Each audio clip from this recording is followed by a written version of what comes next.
Going out, going fishing. Woo!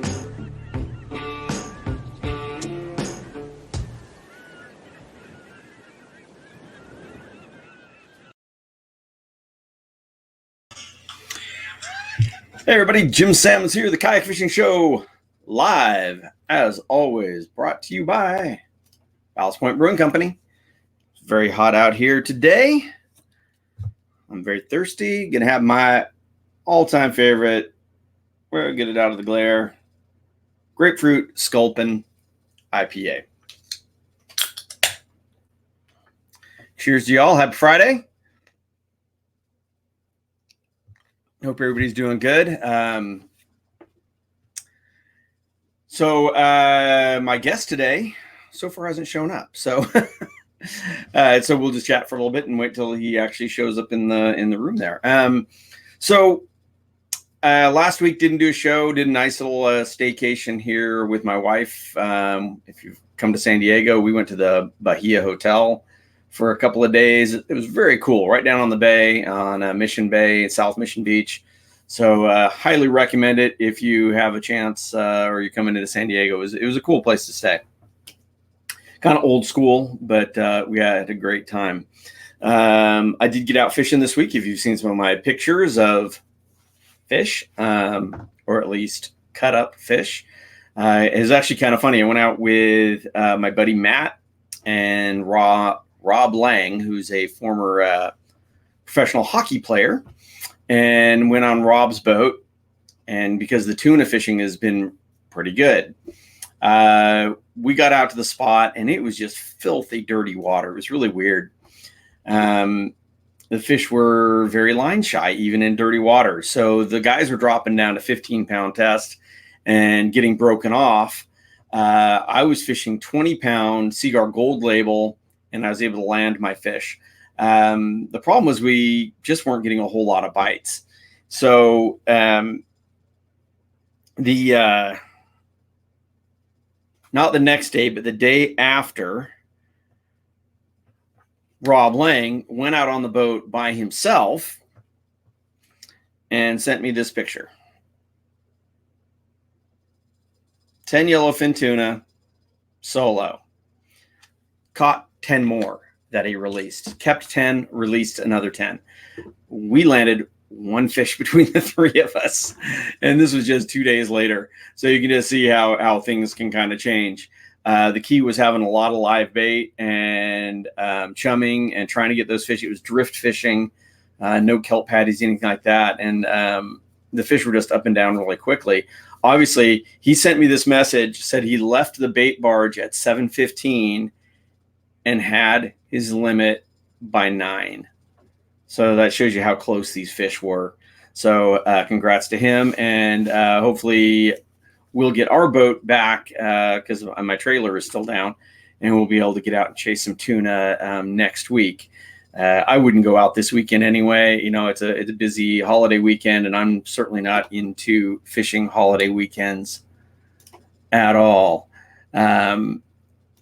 Sean, how you doing, man? Thanks for joining us. Serge, how's things in Ottawa? And Mike Kota, great day for all. Hi, Jim. How you doing, man? Thanks for joining us here. So, yeah, like I said, if you're going out there, we were also, I don't think I've ever fished number 1 hooks. I tend to fish 2-aught, 3-aught, 4-aught, and then I'm, in a kayak, I'm always fishing like big mackerel. So I might fish a 7-aught hook back of the fish's neck. So, tiny hooks, light line was the key to getting bit.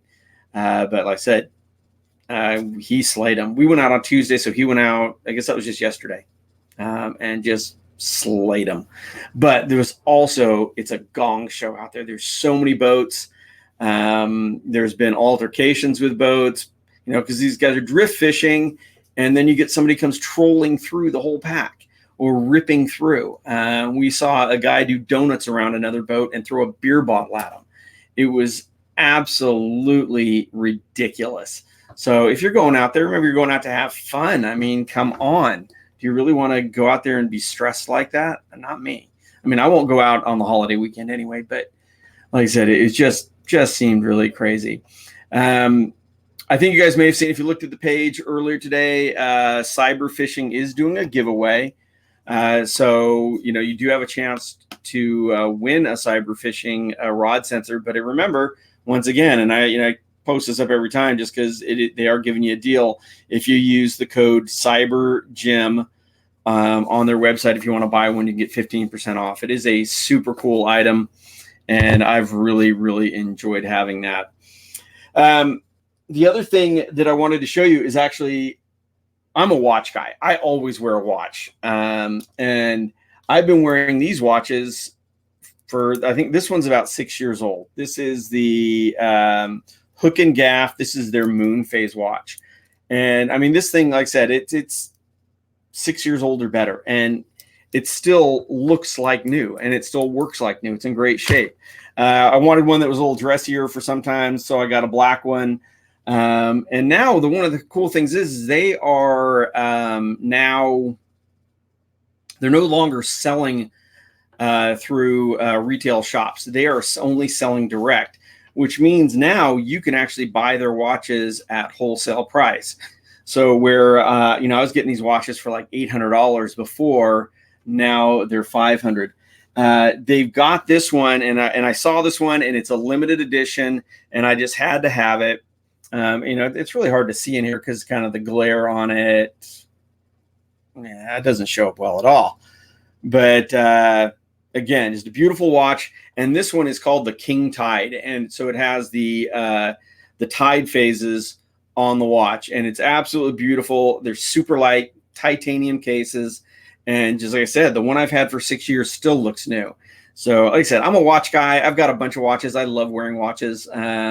It's my one thing of jewelry besides my turtle and, you know, my safety strap. So if you're interested in a really good quality watch, take a look at them. Again, that's Hook and Gaff Watch Company.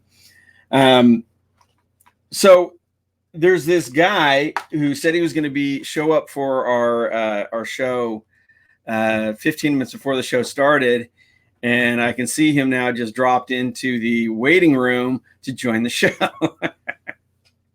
That's all right. He's a hardworking guy. I knew he's got his own business. And so we'll let him use the excuse that he probably was stuck at work. So if you guys have been following kayak fishing a lot and you like watching the videos, I'm going to bring up a real quick video. You may have seen it. You've probably seen it already because I know it's been viewed a ton of times. But this is my buddy Josh Dolan on just a big alligator gar. And when you catch one of these fish, they're a handful. So I'm going to bring that up on the screen. Boom. Well, let me change this so it doesn't. Let's do that. There we go. So there he is pulling on this thing. And I'm going to start this. It's just a real short video. Like I said, you may have seen it before, but it's super, super cool.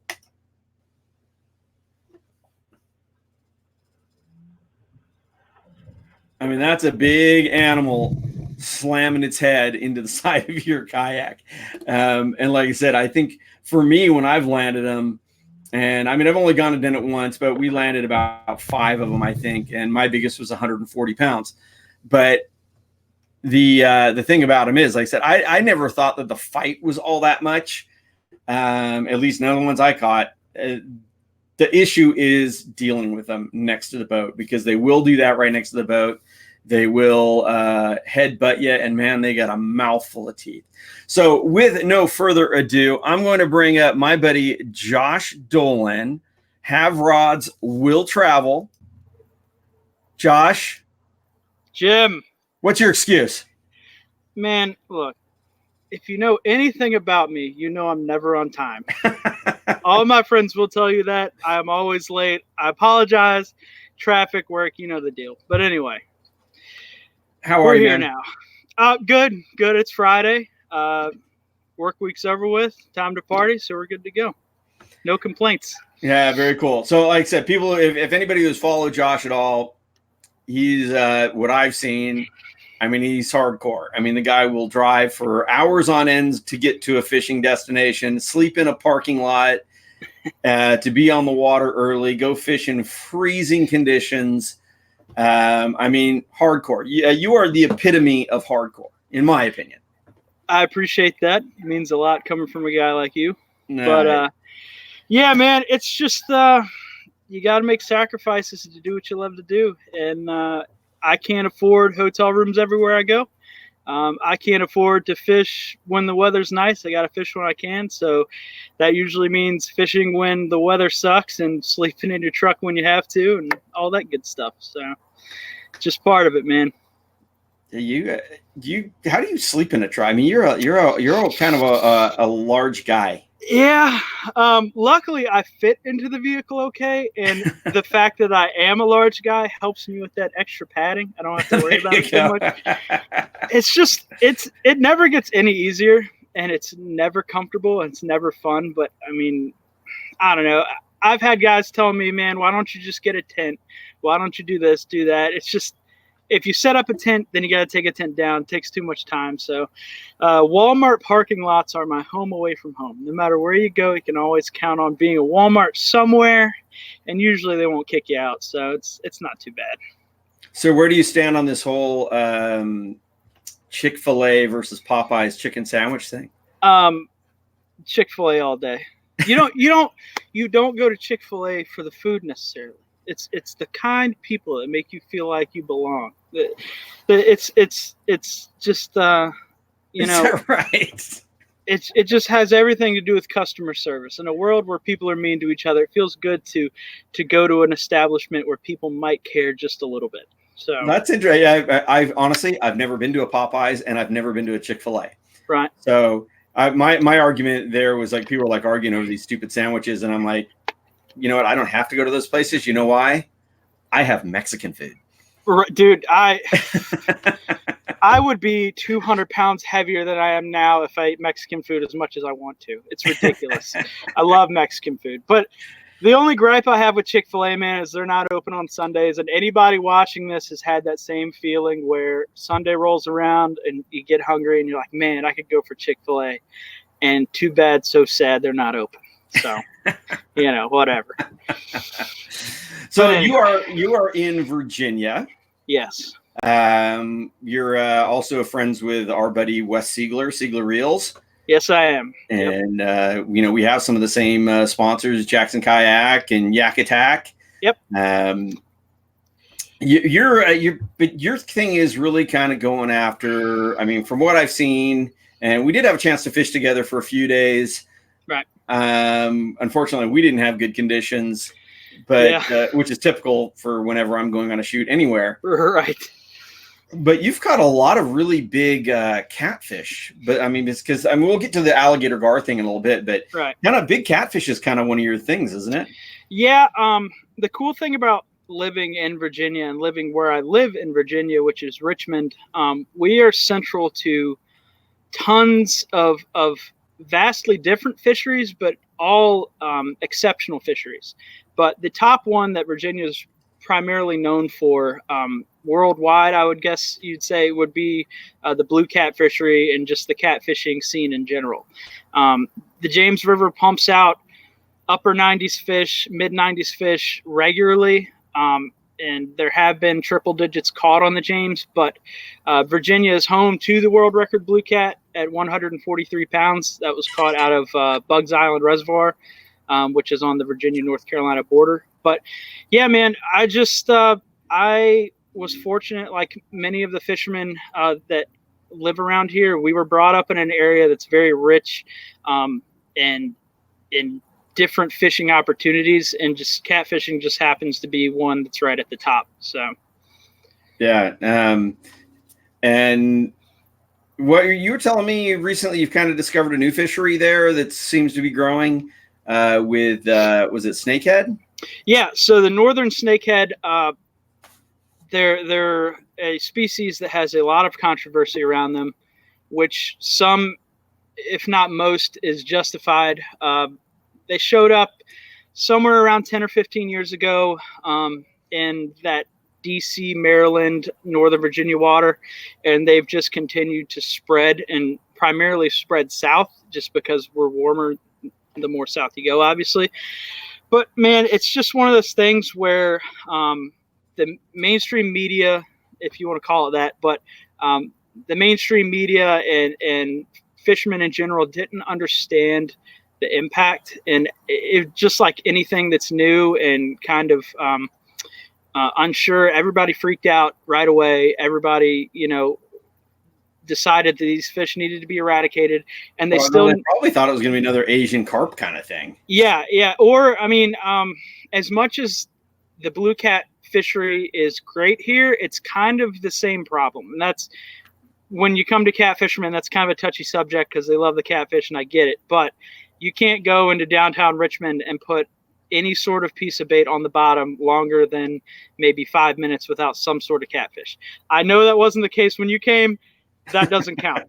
But we just have so many catfish, and when you're talking about an 80-pound blue cat, there's nothing that can really harm her. So once they get over, 5 or 10 pounds, nothing eats them anymore. So the river's just filled with tons and tons of catfish. And, this kind of played into the snakehead thing. They were afraid they were going to take over. And they were this, Frankenstein fish that can walk on water or walk on land and live outside of water and just spread rapidly. And there's some truth to all of that in certain degrees. And, they can be detrimental to certain ecosystems, I'm sure. But overall, Virginia Department of Game and Inland Fisheries have been doing a study on these things for years now, and the majority of which have shown no real ill effects of those fish. Obviously, largemouth bass is the big game fish anywhere. And that was kind of the talking point on it, is they're going to affect the bass fishery in a negative way. They're going to eat bass fry. They're going to be detrimental to the bass fishery. Well, come to find out, the opposite is actually happening. So snakehead spawn a few times a year. They have fry balls. They are an aggressive fish, but they're not very good at protecting their fry in a sense. So you can go along the bank and see, 1-pounders on up blasting these bait balls of snakehead and feeding on them. So kind of the adverse reaction is really happening, where instead of the snakehead eating all the bass just have another form of food. That's really interesting. Let's say hello to a couple people who are watching. Reginald, how you doing? Thanks for joining us all the time. Dave, you as well. Watching from Ottawa, packing up for some fishing up in Lanark Highlands. I'm not sure where Lanark Highlands is. I've probably been there, but I can't even think where it is. Eric, how you doing, man? Dave Thompson, Dinosaur, I'm assuming you're talking about his big old alligator gar we showed a bit ago. Jared watching while hurricane prepping.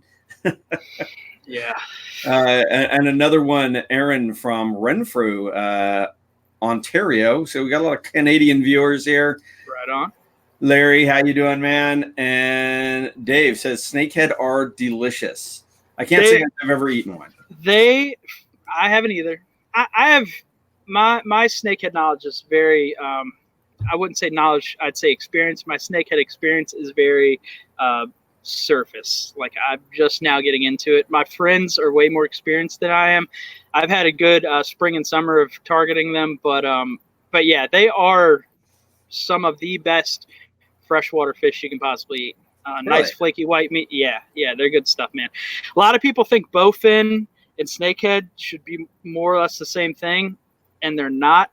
Snakehead are much, much better to eat. So it's two different parts of the world, and but the main thing is they're a fun fight. They're aggressive. Oh, yeah. They hit top water. Yeah. They'll jump out of the water, and they're fun. Yeah. Everybody loves top water. That's always a plus. Our big thing thrown around here are teckle frogs. So whether it be the sprinker, honker, whacker, they got all those names. But a moving surface frog, something you can throw through lilies and bring it over the top of hydrilla, stuff like that. My favorite part about all of it is just the wake you get from these fish chasing bait in shallow water. It's like somebody fired a torpedo and it's coming right at you. And the anticipation is just through the roof on it. So it makes for some exciting fishing. So it's good stuff. Very cool. I was looking at your Facebook page a little bit. Weren't you just down in Florida? I was. So I got in right under the gun before the hurricane tries to wipe them off the map, I guess. I haven't been following it too much, but I don't think it's getting any better. But yeah, we're fresh off a trip to Florida. My buddy Brian Thornton and I had been planning it for roughly a year. He's actually the guy responsible for that snakehead video and the alligator gar video and that catch. I link up with him every year when I go down to Texas, and he and I just have a good friendship. And we decided this year we weren't going to get muddy and sit out in the Texas sun all week. We were going to go somewhere nice. So we made a trip down to Pensacola, Florida with our significant others, and we spent a week there. The original goal was tarpon, but when we planned it, we kind of planned it a little too late, so we just missed those guys. And the water is super warm, so we didn't get any kings or anything. But we got big black drum, and they're always fun to a certain extent, but they're slimy and they smell bad, and it's just one of those huge fish. You know what, though? I'll take a black drum all day. I mean, yeah, I don't think they get the respect. I mean, people call them the big ugly. I think they're a big badass fish. You know, it was fun. I got to give props to Lewis Anderson. He's a fellow Yak Attack guy. We got down there and we kind of realized we weren't going to be able to do what we wanted to do. So we hooked up with Lewis, and he put us on this big black drum. And you're fishing right next to heavy cover, like pylons and stuff. And I have those Seigler LGs. You have them locked down, and once you get one on, you just start cranking. And I mean, you're putting full drag pressure, and it's just a tug of war. No drag pulling or anything like that. You either get them and get the better of them right away, or you're going to get broken off. So it was like a cage match, man. It was fun. It was a very hard-nosed fight right away. Were you bait fishing or lure fishing? We're bait fishing. Yeah. So we took the easy way out, but we dropped baits down, and it's just kind of a weird thing, man. Same type of deal, like if you're sheep's head fishing, just drop a bait straight down, wait for one to show up, and they usually would right about the time you least expect it. I had a few break me off on pylons and stuff when I wasn't looking, so it's fun stuff. You know, Jameson Redding, Yep. You know, he fishes a lot with those cranky crabs. Yeah, and those things definitely work for the sheep's head, and they work for the drum. I mean, they're just sometimes almost a not fair lure because they work so well. So I've been wanting to get my hands on some.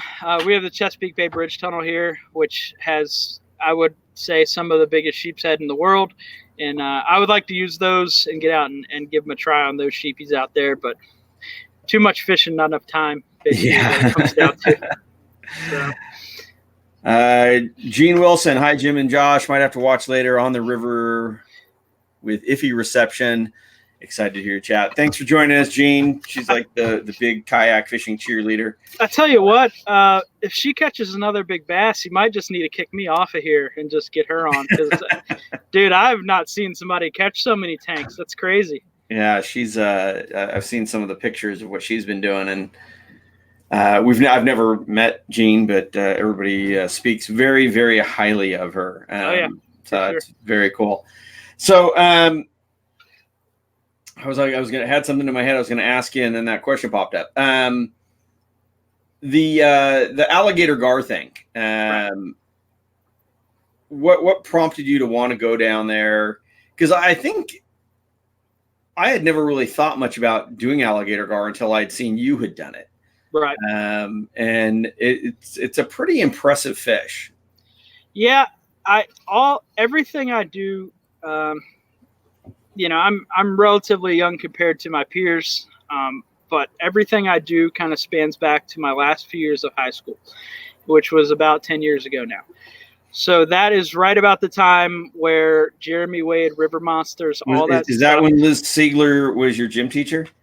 No, it's a little farther. But as you can see, she did a great job. But, dude, we need to tell that story before we get off of here.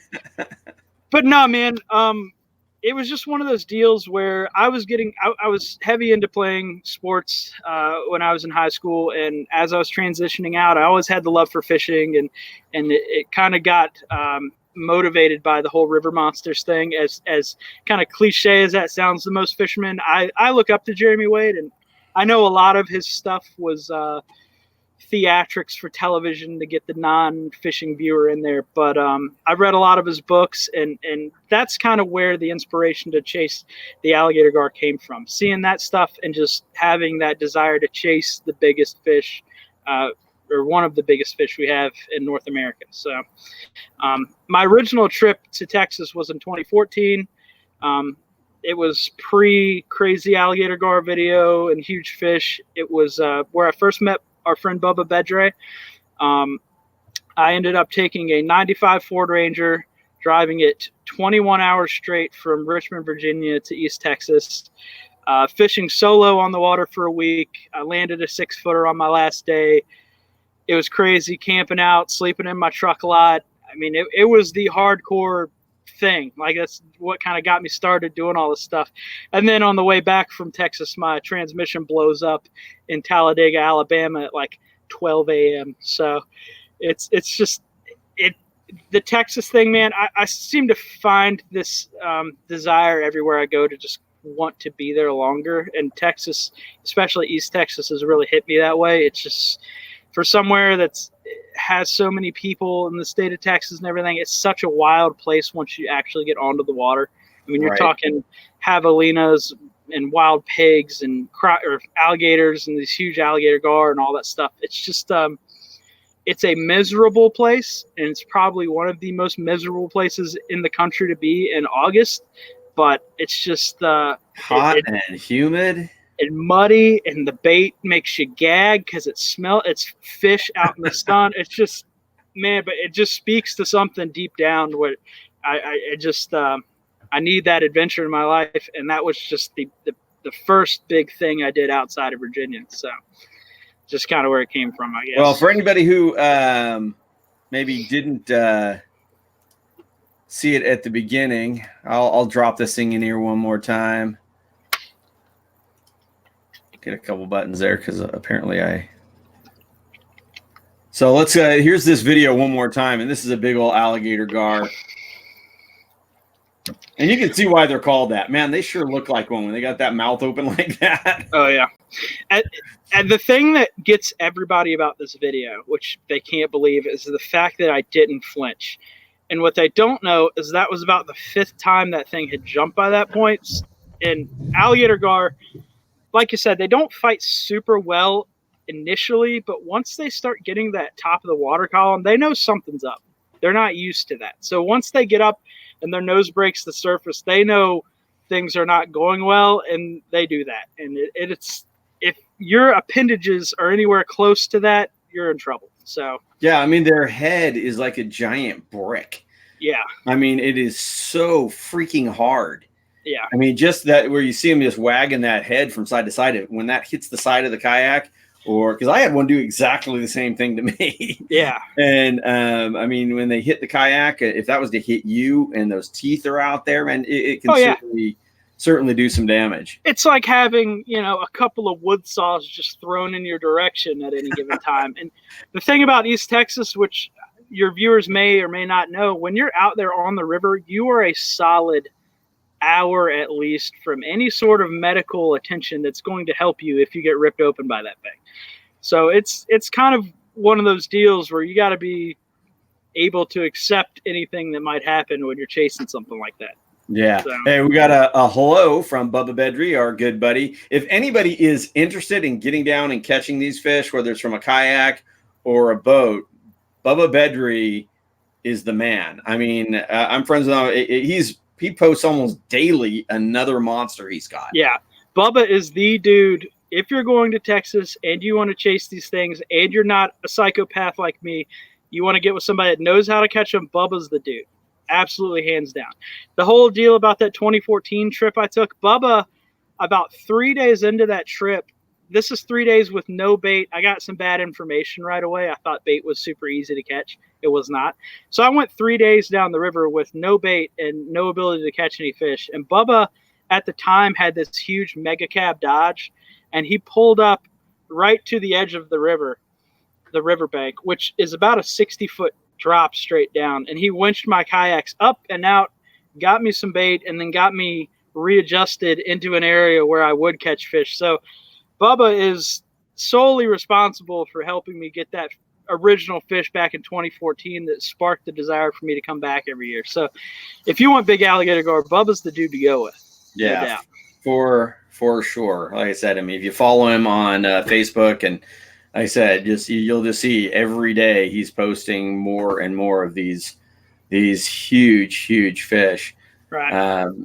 And he does it, it's all catch and release, and try. And actually, what I've been impressed, he's also been showing quite a bit of not getting them on bait and actually being able to get them on lures.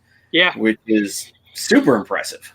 Especially if you've done it, you know how hard they are to catch when you're just chunking bait. Getting them on lures is just next level stuff. It's pretty crazy. So I think my hardest part, I said, I fighting them. I've caught a lot of big fish. They aren't a hard fight. They're a handful next to the boat. Yeah. Because that's when they go nuts, and then just dealing with them. If you are going to land them, we discovered that the best way to do it was literally to then paddle them into shore. Yeah. And then you could land them on shore the same way we do it when I've done sturgeon fishing. Yeah. When you caught a really big one. But I think the hardest part, and you may agree or not, you have to be so freaking patient. As your line starts going out. Yeah. It can be incredibly aggravating.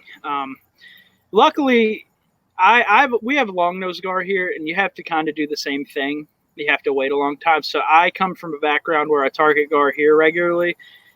So I was used to that part of it. But what you don't account for is you're fishing, and there's nothing you can do about it. You're fishing a river that has so much garbage on the bottom as far as debris, just whole 100-year-old trees have been washed in.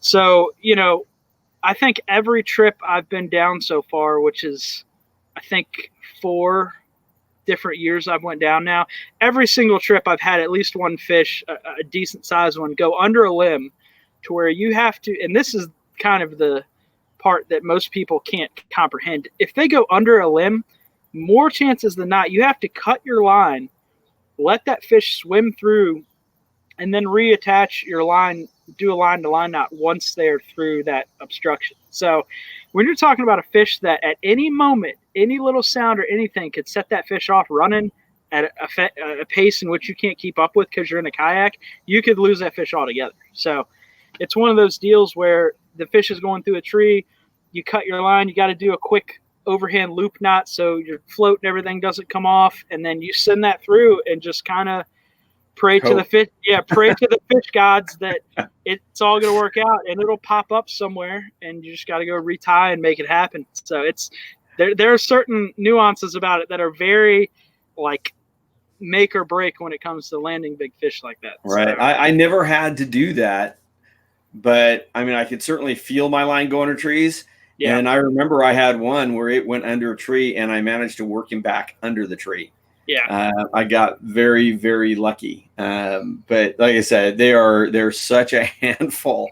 And I always say, I say this anywhere we go, is if you're going someplace you're not familiar with the fishery, even if you're going to go for a week, hire a guide for at least the first day. Yeah. To kind of get you dialed in. And that's what Bubba did for us. It was such a learning process from, him helping us land the first fish to my last fish, actually, like I said, towing it to shore and landing it myself. Right. So, yeah. It was one of those things where I had been turned on to Bubba from the River Monster stuff. So I followed what he was doing, and I followed some of the other guides, and me being in Richmond, Virginia, which is a couple thousand miles from there, I was able to, on my own, decipher where I needed to be, what bait he puts out videos on rigs and how to catch them. And I absorbed as much knowledge as I possibly could before I hit the road going down there. And it helped me get in the right area, but I needed his help to just get over the edge into catching those fish. So it definitely helps, hiring a guide, especially like if you don't have a lot of time and you're just in there, you're trying to make something happen immediately, it's definitely the way to go. I take pride in trying to figure it out myself on most of the species I go for, but sometimes you can't help it, man. You just gotta get that extra help from people that know.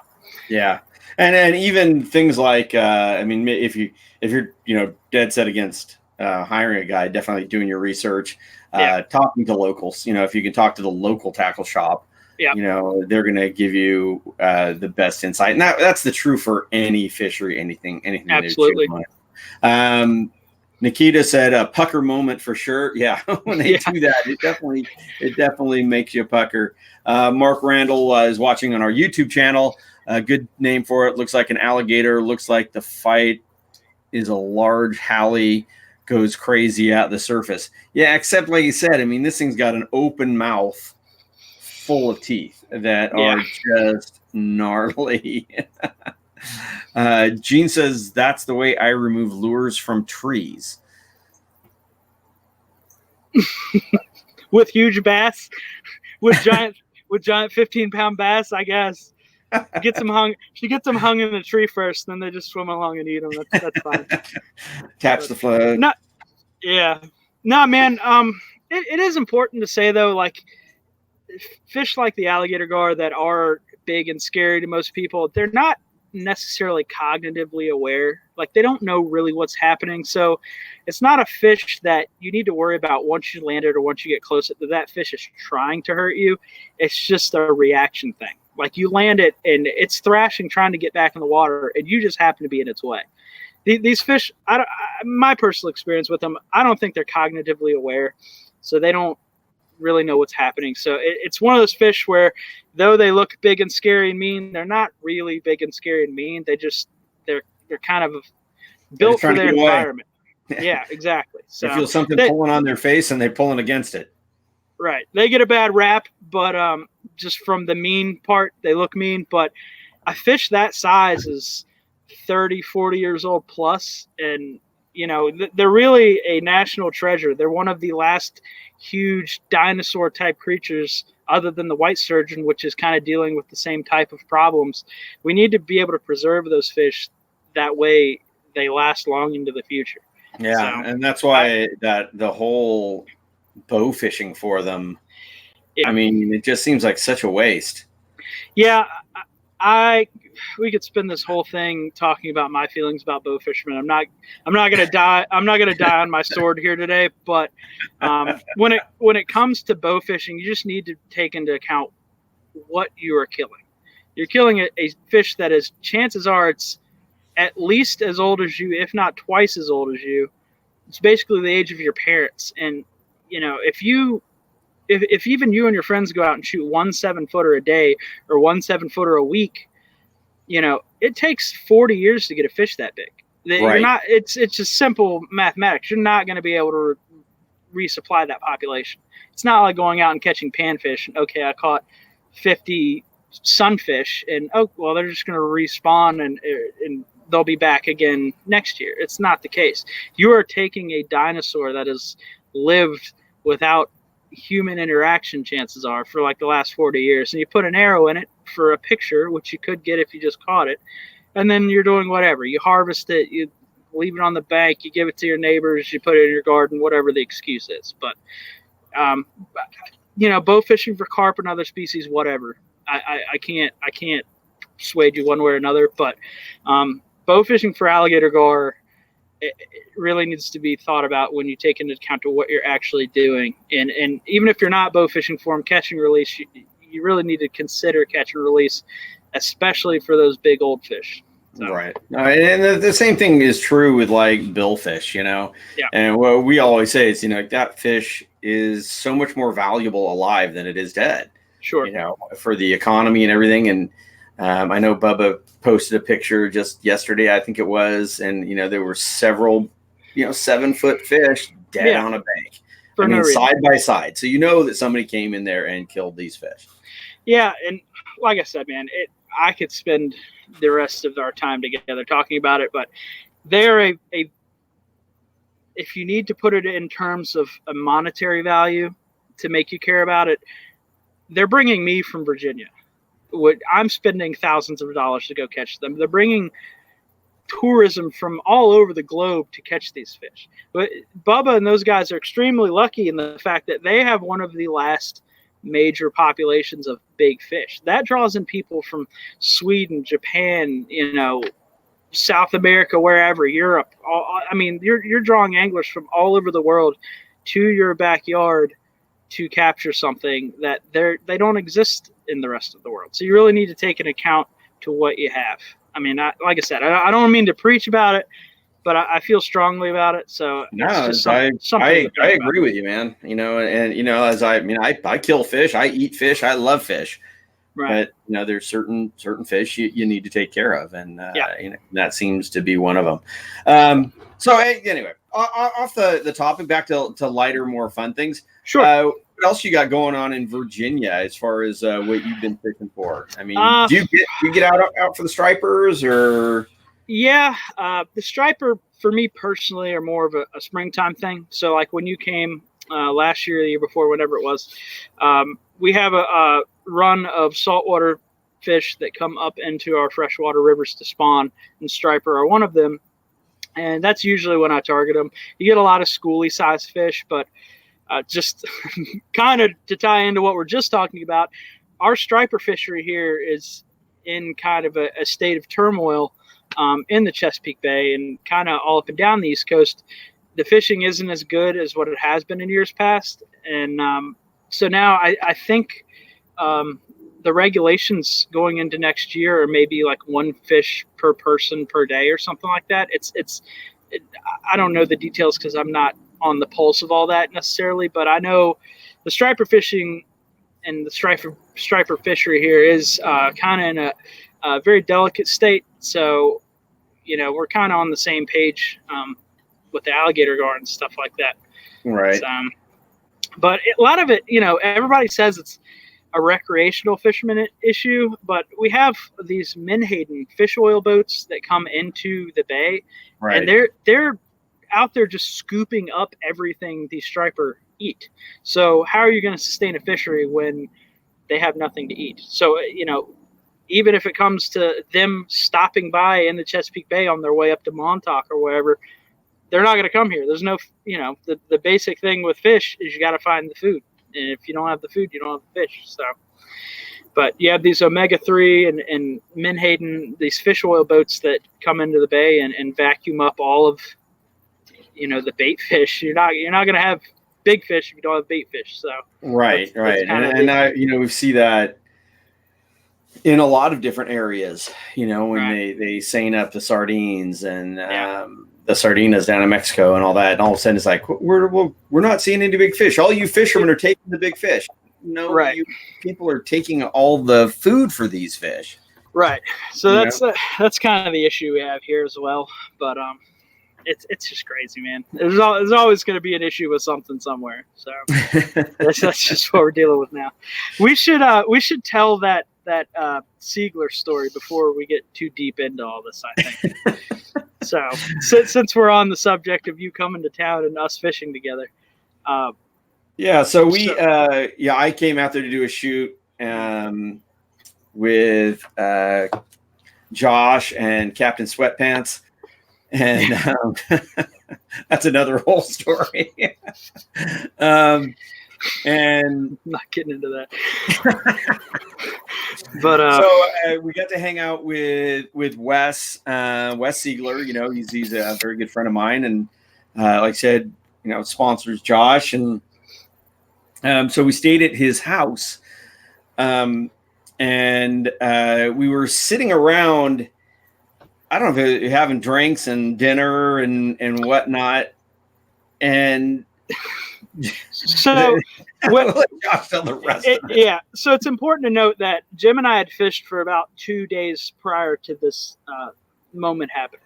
I drove up to Wes Seigler's house in the Seigler residence, and I think you guys had been out on the boat for the day or something. I showed up with all the kayaks and stuff later that evening, and when I pull in to the driveway, I see you, but I see Wes Seigler's wife, or who I assumed was his wife at the time.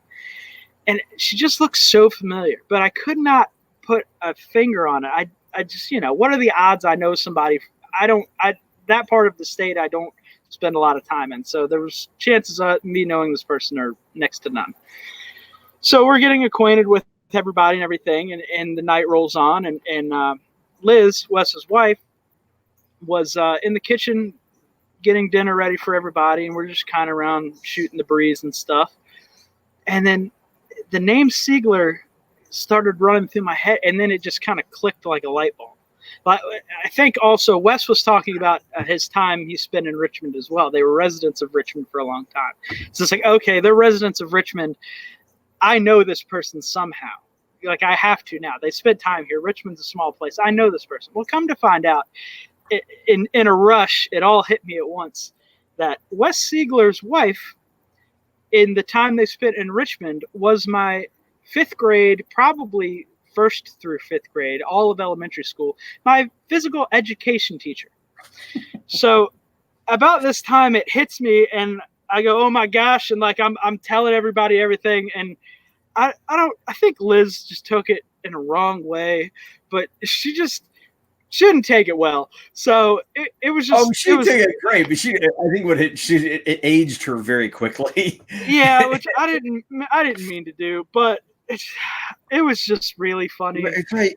Wait a minute. Like, were you Mrs. Sigler at something elementary school? Oh my gosh. And she just like, oh my God. like reverse deer in the headlights. Like, I said it and she just did not move. And you could tell she was like, oh my God, you're dead to rights. You can't do anything about it now. So it was just, God. It was everybody died laughing. It was, oh man, it was hilarious. But no, I love those guys, Liz and Wes. It's just how the universe brings everybody together.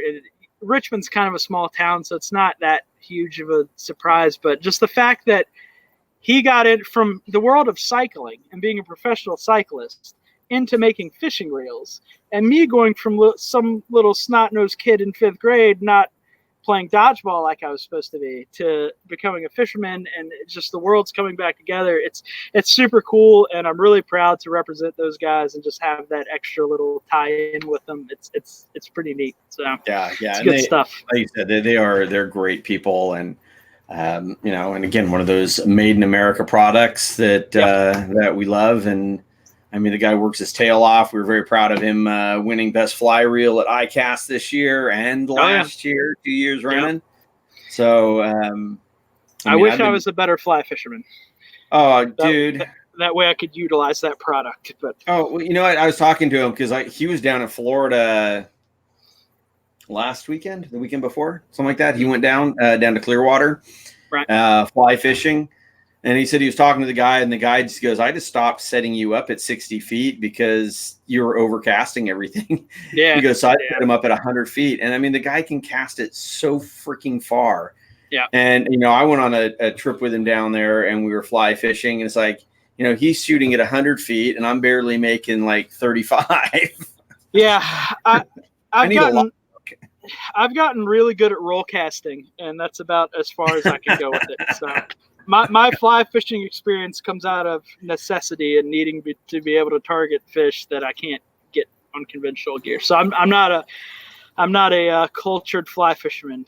No, nor am I. I mean, I like it, and when you catch fish, it sure is fun, and you can see. But man, I don't think anything frustrates me more than fly fishing, because I mean, I'll make a million great casts until I need to, and then I wrap the line around my head and the rod and catch it on the kayak, and the wind blows it. It's like, it drives me crazy. And then here's a funny West story. We were at Long Beach, Fred Hall show, and we were walking back to our hotel, and he's got his fly rod, and he's walking down the street of Long Beach, California, casting a fly rod at homeless people.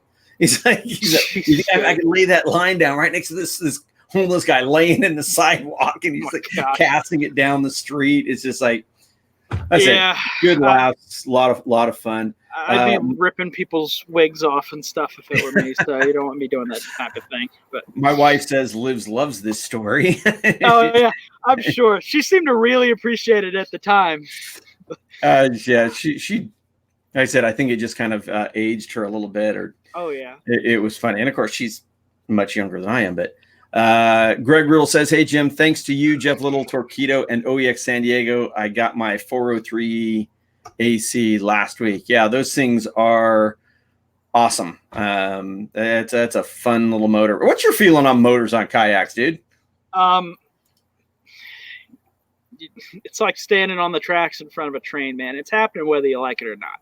So I will say this. I purchased a boat about a year ago, a little over a year ago. And from the time I purchased that boat till recently, I hadn't touched my kayak. And I felt bad about it because my foundation is kayak fishing.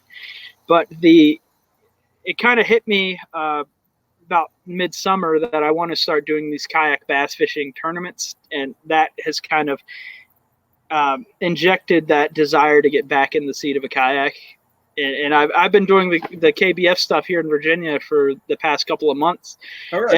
And yeah, as soon as I can get a motor on that thing so I can compete properly, I'm all for it, man. It's you're not going to do anything about it. You know, it's happening whether you like it or not. There's plenty of other more important things to worry about. So Yep. I'm all for it. Like I said, don't tell me how to have fun. If I put it on there and I have a good time, like I said, I still don't think they should be in tournaments personally. Right. But if everybody's allowed to have one in the tournament, it's an even playing field. Okay, whatever. That's the tournament organizers' prerogative. But for day-to-day use, day in and day out, they're fun. Yeah, I mean they're just super fun. Yeah, I mean I experienced that in the tournaments I'm fishing. Obviously, I haven't invested in any sort of motor for it yet, so I'm still paddling. Not even pedaling. I'm paddling, trying to compete with guys that have these motors, and you know it does give you an advantage. I don't care what anybody says. If you can beat me to the same spot I want to fish, and you can destroy that spot before I get there, it gives you an advantage. But you have to be able to accept that. Either you accept it or you don't fish it, and that's just the way the world is right now. There's not separate divisions. Everybody's in the same melting pot together. So you either accept that and fish the tournaments or do whatever you want to do, or don't. And I'm sure eventually there will be a separate division for the purists that like paddling or pedaling or whatever. But right now it's not. And I'm right in the same boat as everybody else. You're fishing against guys that have a motor. You just have to be able to outwit them if you can, and that's pretty much what it comes down to. So, motors are here to stay. The cat's out of the bag on that deal. So yeah, no, I said I think they're fun as heck. I mean, like you, I have a boat. I've got the paddle kayaks. I've got a pedal kayak. I don't particularly not a big fan of the pedal kayaks. Right. But I also have the Blue Sky, and right. And people are always like, well, that's not a kayak. It's like, so what? It's fun. It is so fun to fish from. Right. And we had a demo day at Appomattox River Company back in June, and I had always looked at the Blue Sky in a manner in which I did not think I would ever be in one. I did not think I would ever use one for anything until I sat in one. And then it's like, dude, you're still in what KBF classifies as a kayak. So until otherwise, it's a kayak right now. And you're able to fish 360 degrees. Like, if that's not an advantage, whether you're tournament fishing or not, then nothing is. So the Blue Sky is a killer boat. I thought it kind of looked funky to begin with. It's like, that's kind of a weird looking boat. But, man, I got in that thing, and the fishability is off the charts when it comes to anything else I've ever sat in. So I always said, it's just like, when you're in a kayak, if you want to cast, this way, you're doing some kind of weird backhand cast, or you turn the kayak around, now it's just like, oh, I can turn in my little pivot seat. It's just so fun to fish from. It was wild, man. And like, I wasn't even fishing at the time. I just got in it just to check it out. I'm like, man, I can't leave this without at least getting in one before I dismiss it. And I got in it, and I'm like, dude, if I'm going to do this kayak bass fishing stuff, I need to be in this thing, because it is tenfold better than sitting in a kayak seat and having to paddle or whatever and reposition yourself. And you have that entire deck you can walk around on. You have tons of storage space, which is something that I'm kind of dealing with now, from going from the kayak to the John boat, back to the kayak. I can't bring as much stuff. It's like, okay, but having that whole platform and those tanks to store stuff, I mean, you got plenty of room. So if you're and we're back on the to market, motors, you want to really love it? Yeah. Put a motor on it. Yeah. Put the E-drive or put a torpedo on the back of it. Right. And just like Drew Gregory won 20 G's in it like 2 years ago, something like he came in second place in the national championship. So it's proven. Like I said, do I, as a kayak paddling purist, do I think it's kayak? Probably not. It's not. But okay, it's not. But it's still legal. So either cry about it and be upset the whole time, or get in one and enjoy it and take advantage of it while you can. That's the route that I'm going, and I'll probably buy one and then it'll get outlawed and whatever down the road you go. But either way. Well, have you seen mine with the dual torpedoes on it? Yes, I'm very jealous. That thing looks sick. But it's pretty silly. Yeah. It's wild. I mean, at that point, it's a skiff of some point, it's like a solo skiff type. It's hard to, when you're dealing with plastic boats and then fiberglass, like the live board is not a plastic boat, but still a paddle board, and the Blue Sky isn't too far off in appearance from what the live board kind of looks like. So it's just a big conglomerate of like, what are these things? And nobody can really figure it out, but people spend way too much time worrying about it instead of just fishing. So right, exactly. It's like that. Right. Don't tell me how to have fun. Just go out there and go fish and have fun. Right. Gene Wilson said, great story, and I'm assuming that's about Liz. Dave Thomas said, great guest today, Jim. Good stories and conversation. Thanks, Dave. Chris Castro, why do you think it's heading that way, whether we like it or not? I think it's a lot like Tesla, right? Yeah, you have Tesla cars. Eventually, everything's going to be electric, whether it's 200 years from now or whether it's 20 years from now. Vehicles are moving towards electric. You're never going to do away with it. It's happening eventually. It's the same deal. You have these people that have purchased this thing and love it, and obviously there's influence from sponsorship and all that stuff. We can get into that. That's a whole other deal. But you have these guys that are fishing it, and it's an overall big chunk of these people fishing that really enjoy it. And once you get to that point, you're not going to be able to turn the tide in reverse. It's just not going to happen. Like I said, is it kayak fishing to a purist? No, you're using a motor. But can these tournaments and just everything in general get to a point where we can maybe have a separate division where you have purists, you have motor guys? Then yes. But it's just one of those deals, man.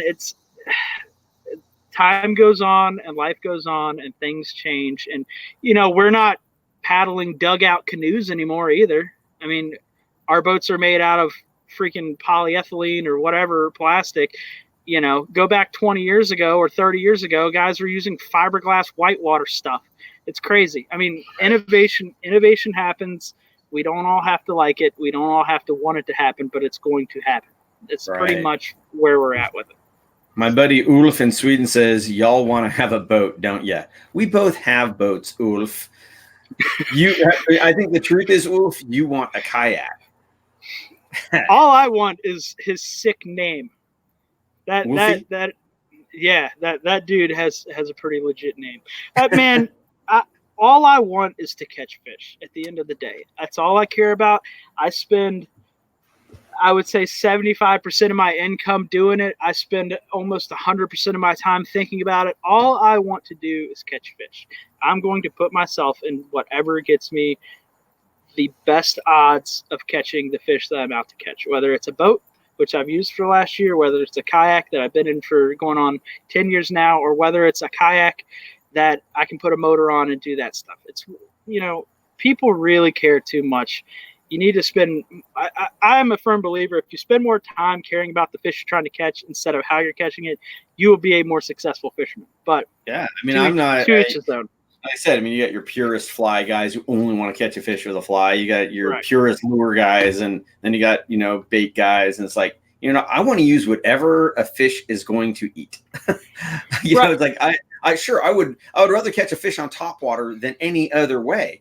But if that's not working, I will be more than happy to throw anything out there just to have the ability to pull on a fish. And you know what? It is perfectly okay to have whatever opinion you have on the subject. If you think that kayaks should only be paddle driven and they should only be a certain way and motors shouldn't exist, that's perfectly fine. This is a free country. It's the best part about America. You can do whatever you want to do. But that doesn't get away from the fact that things are happening whether you like it or not. So that's just the way to look at it. Just enjoy your time on the water regardless of how you get there. Amen, brother. Hey, you know what? Our hour has flown by. Can you believe that? It's already been an hour, even though you were a few minutes late. But I can't break tradition, man. I can't break tradition. So with that, Josh, if people want to follow you, I know you have your Instagram, have rods _ will travel. Yeah, somebody beat me to the single underscore deal. So 2 underscores. But that's where I provide the majority of my content, whether it's, keeping people up to date with trips or just fish pictures, whatever. That's the majority of it. I am still filming stuff and I'm stockpiling stuff for my YouTube channel, but I'm one of those guys that I don't want to move forward with it until I feel like everything is the way it should be. So I have 4 years of footage backed up, ready to go. I just got to get off my tail and get the editing, which is super time consuming. But anyway. Anyway, Josh, I really appreciate you coming on here. Absolutely. It was a lot of laughs and a lot of great stories, and I'm sure everybody enjoyed it. I'll be chatting with you again soon. We'll try and figure out how we can get out there, go chase after those snakehead with you. Hey, door's always open, man, whenever you're ready. All right, man. You take care. Thanks for having me. All right. Well, everybody, thank you so much for joining us. That was a really fun interview with Josh. Like I said, super fun guy to fish with and a very, very good angler. Remember, the show was brought to you by Ballast Point Brewing Company. And if you are going out on the water this week, please remember to wear your PFD. Be safe out there. It's going to be a holiday weekend, a crowded weekend. So make sure you're wearing your PFD. Take all the necessary precautions and keep your paddle right side up. You take care now.